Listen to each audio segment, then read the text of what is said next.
Good morning! Friday na video na day, ang lamig day, nagluto ako ng uding day. 8:30 ng umaga day, ay nakaredy kami ni Bunso day, na aalis na kami day. Maaga talaga akong laging nakaredy day, kasi kung ano bang mga emergency day, nakaredy ka na talaga day. Bago pa kami pumunta sa palaruan kung saan gusto ni Bunso maglaro, ay dumaan muna kami dito sa Daiso, kasi inutusan kami ni Hapon magbili ng tape na white. Masking tape na white ang gusto niya, pero napadaan na naman dito si Bunso sa mga palaruan, kaya nagtatalo na naman kami ng dalawa day. Gusto niya barilan no day. Pagkatapos namin doon sa Daiso day, dinala ko siya dito sa palaruan, dito sa may palaruan ng mga bata na 1 hour lang ang pupwede. Tapos may nakasulat na ang bata ay dapat 5 bata lang pwede maglaro sa loob ng palaruan na ito. Kaso lang sobrang lamig dahil siguro kabubukas lang niya, hindi pa nag-effect talaga yung init ng heater nila. Kaya pagkabalik namin sa sasakyan ay bumili ako ng mainit na maiinom dahil nilalamig talaga kaming dalawa dahil. Pagkatapos namin dyan dahil dumaan kami sa supermarket para mamili kami ng sago namin sa aming dinner kasi magluluto nga ako ng uding dahil malamig nga ngayon. Hello mga day, magluto ko ngayon ng uding day. Grabe kalamig day, tiskig ng akong gisong day. Char lang day. Ito pa yung ilalagay ko sa uding day. Yung ano dapat day, yung beef, kaso lang, Diyos ko, nakabutas ng ko na day. Ito day, sa mga taga-Japan, alam na nila yung day. At saka para talaga masarap ang inyong uding day, the secret is, ito day, oy, maglagay kayo ng isang pakete nito day. Masarap talaga, 1 tablespoon kasi isang pakete nito day. Masarap talaga yung uding day. Ito kasi siya day, meron akong timpla sa loob day. May sauce na day. Sa isang ganito day, balik. Tapos, magluto din ako nito day, lagay ko rin siya day, at saka sausage day. Di pa yan tapos day. Yung sinasabi ko day, dati kasi day, paborito ko talaga yung 7-Eleven na ano day. Unsa man akong buhok day. Uy, no, ikong nayawaan day. Napagod kasi ako day. Galing ako sa labas day. Ngayon day, ano ba yung sinabi ko day? Sa 7-Eleven day, asa mang bata day no? Wala day. Hoy, yamiti oy. O, di ba day? Sa 7-Eleven na uding day, nasarapan talaga ako noon day. Nung unang panahon pa day hanggang ngayon day. Ngayon pabalik-balik ako doon, mahal may 7-Eleven na uding day, di ba day? Ang isang piraso day, mahal day eh. Okay lang yan sa may mga trabaho. Pag walang trabaho, manahimik day. Oy. Ito yung ginagamit ko day pag nagluto ako ng uding day. Kahit dito sa loob day, mayroon na yung sauce. Kasi day, yung lasa talaga niya day. Nako day, ang sarap talaga day. Masarap pa sa'yo day. So mag-start na tayo day.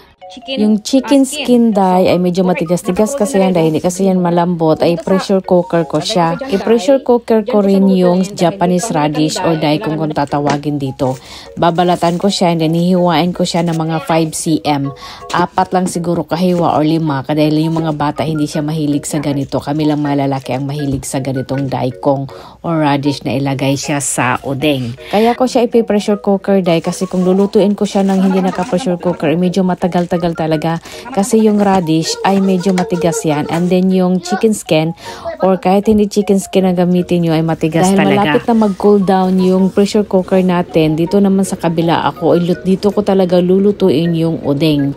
Hindi ko talaga siya lulutuin dun sa pressure cooker dahil syempre mag-overcook siya. Yung sa udeng na binili ko na udeng set, meron ng sauce doon. Yung sauce na nakalakip doon ay kailangan lagyan mo siya ng tubig ng 800 ml. Yung nilagay ko yung tubig ay mainit na para mapadali na yung luto natin. Tapos yung sa loob ng set na yon ay nilabas ko na siya lahat at nilagay ko na yan sa may kaldero. Naglaga din pala ako ng itlog kasi sa udeng, 'di ba, pag bumili ka sa convenience store may mga itlog naman at saka sausage. So naglagay ako ng itlog at saka sausage. Tamang-tama itong naka-pressure cooker natin ay luto na siya or malambot na yan, ay isabay ko na rin siya doon para isabay ko na siya sa kaldero kung saan ako doon ako magluluto ng uding para isang kaldero na lang talaga ang gagamitin ko. Pag nagluto kayo ng udeng, minsan kasi pag nakabili kayo ng set, meron na talagang sauce niyan sa loob. So lalagyan nyo lang yan ng tubig or haluin ng tubig. Depende siguro kung anong klaseng nabili yung set. Ito yung lagi kong set na nabili na nakalagay doon na maglagay ako ng tubig na 800 ml para sa sauce. Hindi lang yan ang ginawa ko. Maglalagay talaga ako ng hondashi na 1 tablespoon para naman yung lasa niya ay mas lalong sumarap. And then nalasahan ko talaga yung hindi naman 100% nakalasa siya ng 7-Eleven na uding, pero as in ang lapit-lapit ng lasa niya sa 7-Eleven na uding. Kung gusto nyo, subukan nyo para matry nyo naman kung ano talaga yung sinabi ko. Malasa talaga siya sa 7-Eleven na uding. Pagkatapos ko pala nagluto dyan dahil siyempre nasukusukan tayo ng mga uding-uding dahil naligo na ako dahil. Tapos pagkatapos kong naligo dahil ako na ang huling kumain dahil. At ito talaga dahil yung natira sa akin. Good for 7 person yung niluto ko dahil. Ang natira sa akin ay good for 1 person na lang. Okay lang yun dahil kasi yung mga bata dahil nasiyahan man sila dahil masarap daw talagang niluto ko dahil. Sa sobrang tuwa ko dyan dahil sulirat ang aking mata dahil.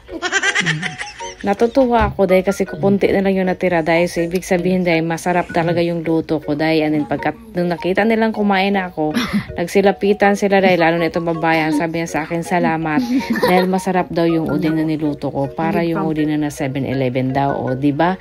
Mismo mga bata nagsasabi na masarap talaga yung niluluto kong uding kaysa tatay nila.